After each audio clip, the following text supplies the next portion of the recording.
O tema de hoje é a sociologia e o seu modo especial de ler e interpretar o mundo.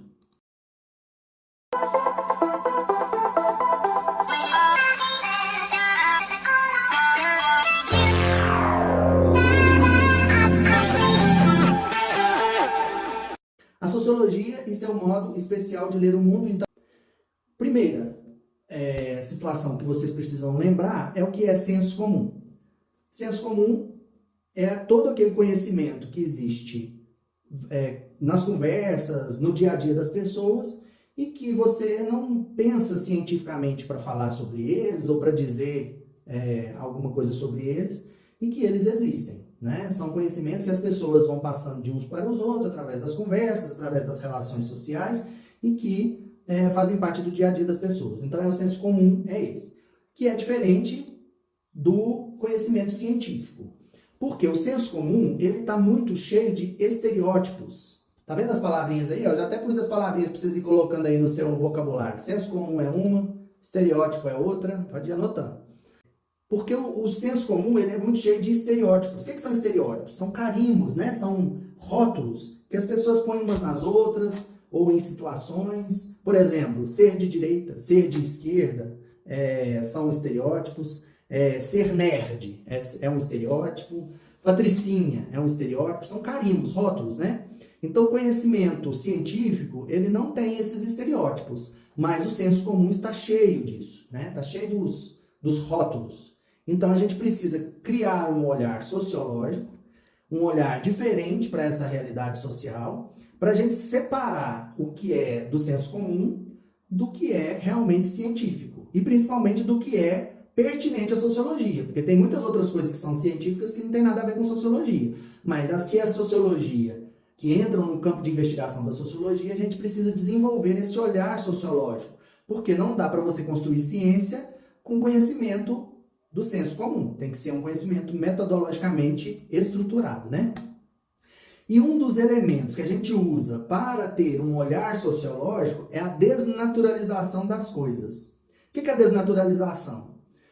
Existem coisas que se tornaram naturais ao longo do tempo e que a gente acha que se tornou natural, mas é porque a gente não questiona mais, né? Por exemplo, casamento entre pessoas homoafetivas.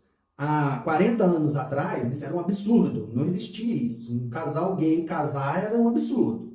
Vocês nasceram numa época em que isso já era muito mais comum. Desnaturalizar é você pegar uma coisa que, ao longo do tempo, foi ficando natural e voltar ela para o estado dela de que nunca foi natural. Por exemplo, uma fruta, maçã. Maçã é natural? É. Vai deixar de ser natural? Não, nunca vai deixar de ser natural, porque maçã é uma coisa que já está na natureza. Então, naturalizar tem a ver com o que é da natureza. Agora, casamento é da natureza? Não, é uma coisa social, foi a gente que criou.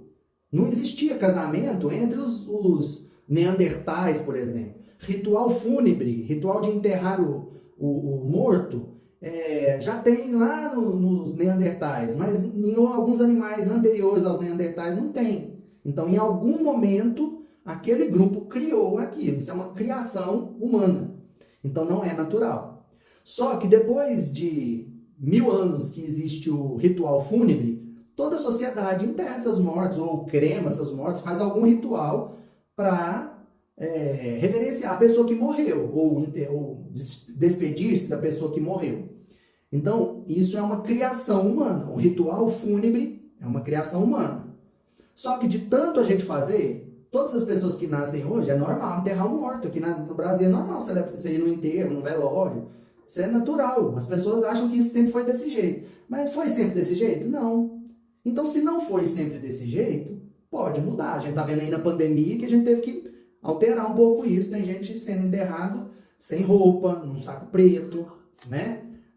Sem os parentes. Não quer dizer que a gente vai mudar essas coisas, não. A sociologia, ela questiona isso e vê a validade. Aí você já está exercendo o seu olhar sociológico aí. Você já está desnaturalizando e pensando assim, não, mas peraí, isso a gente não pode abandonar, não, porque é uma criação nossa, mas é higiênico, né? Faz bem para a sociedade.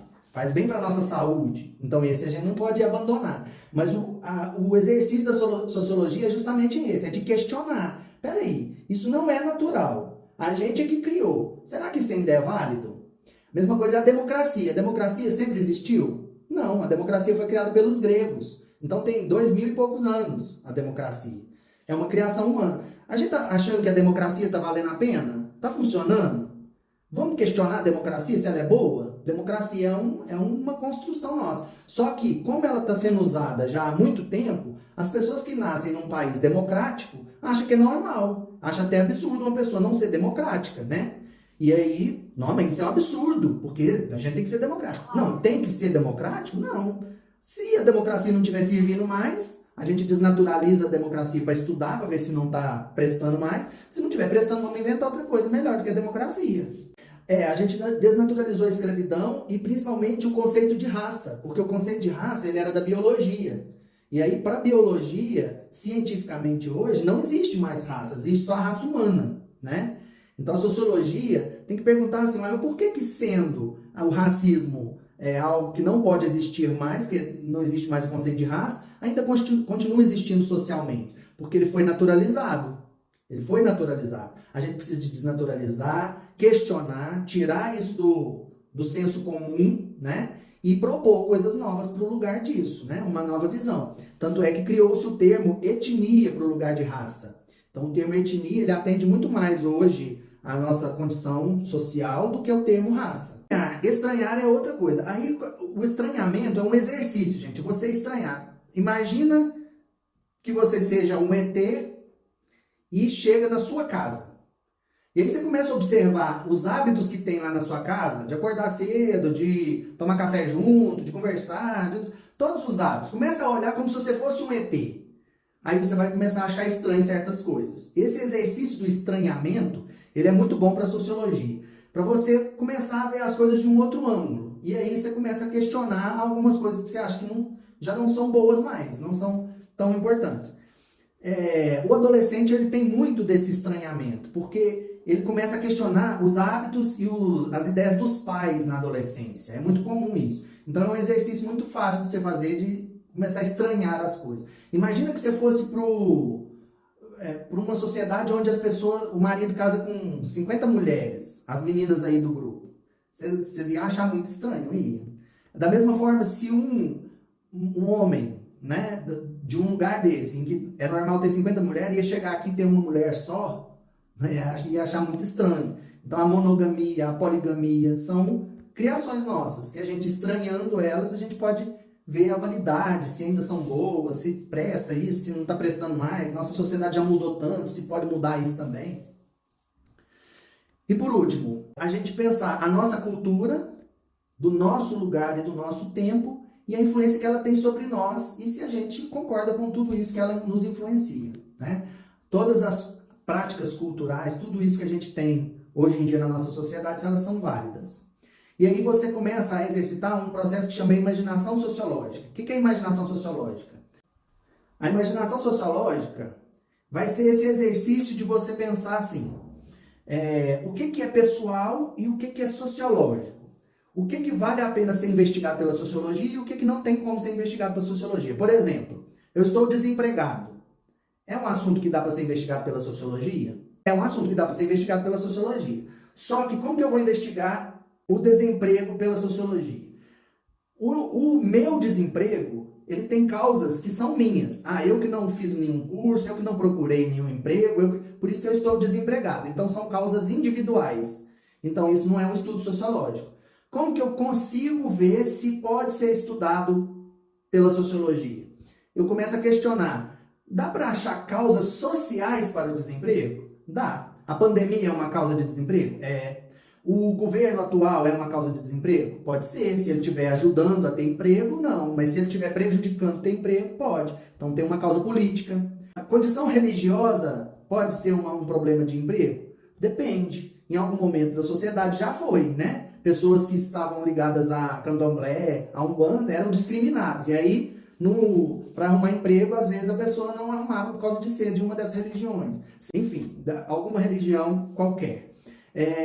Então, o desemprego ele pode ter causas sociais, causas religiosas, políticas, da própria organização social, enfim, dá para ter causas sociais para o desemprego. Então, eu posso estudar o desemprego de forma sociológica. Essa é a imaginação sociológica, é você tirar da sua biografia um tema da vida pessoal e ver se isso em sociedade pode ter causas e consequências que sejam coletivas e não só individuais. Mesma coisa é o suicídio, que foi o caso do Durkheim, né? Que eu já falei com vocês, que foram meus alunos no primeiro ano.